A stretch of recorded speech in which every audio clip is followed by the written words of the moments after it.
Sea otters, guardians of the kelp forest.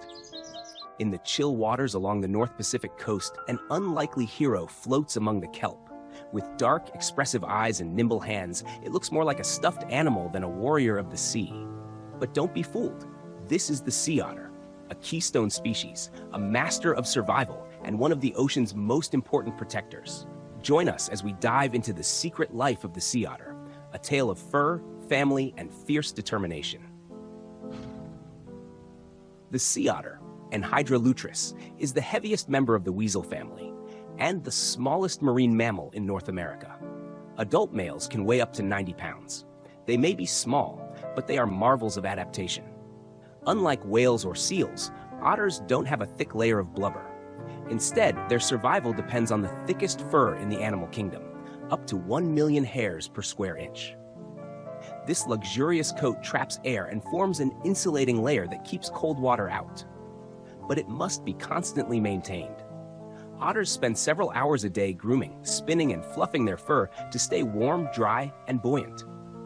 When you see an otter rolling in the water, it's not just playing, it's fighting hypothermia. Otters are social creatures. They often gather in floating groups called rafts, sometimes with dozens of individuals. Mothers and pups, males and females, all floating together among the kelp, tethered to it like an anchor in the waves. One of the most iconic behaviors, holding hands while sleeping. This isn't just adorable, it's practical. It keeps them from drifting apart in the night. And though they may appear lazy, simply floating under the sun, these moments are crucial. Rest is rare in the wild. Otters take it when they can. Female sea otters are fiercely devoted mothers. A single pup is born after a gestation of about 6 months, and for the first weeks of life, it is completely dependent on its mother. The pup floats while its mother hunts, literally left bobbing on the waves. Sometimes, mothers wrap their pups in kelp to keep them from floating away. Nursing, grooming, teaching. A mother's day is full. She teaches the pup how to dive, how to crack shells, and how to survive. Incredibly, even while the mother is exhausted and often losing weight herself, she continues to feed, clean, and care for her pup, often for up to a year. Sea otters are predators and tool users. They dive to the seafloor, searching for crabs, clams, snails, sea urchins, and octopuses. But cracking open a hard-shelled clam isn't easy. Otters have evolved to solve this. They keep a favorite rock, sometimes tucked in a loose pouch of skin under their arm, and use it to bash shells open on their chest. This behavior, passed from mother to pup, is cultural. It varies from population to population. Some otters are known to use anvils on the ocean floor. Others are specialists, favoring one type of prey over others. And they eat a lot, up to 25% of their body weight every single day. That's the equivalent of a 150-pound human eating 37 pounds of food daily.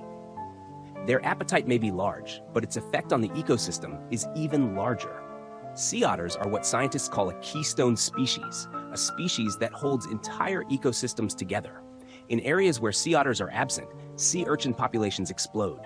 These urchins devour kelp forests, leaving behind underwater deserts called urchin barrens. But where sea otters return, kelp forests begin to regrow. And with them comes a cascade of life.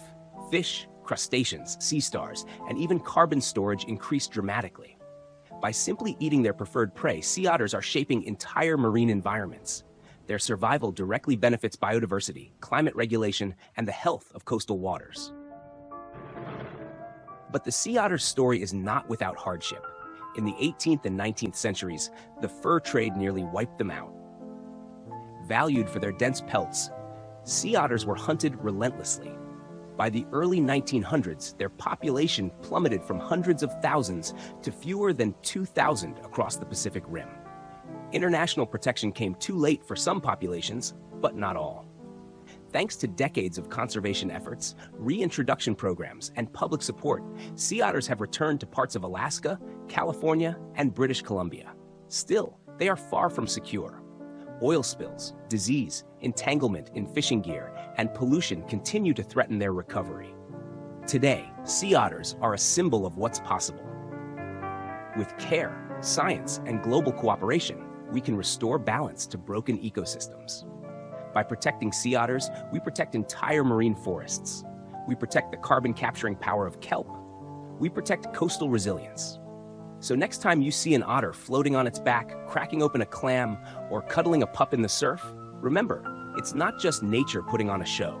It's a survivor, a protector, and a reminder that even the smallest animals can have the biggest impact. This is the sea otter.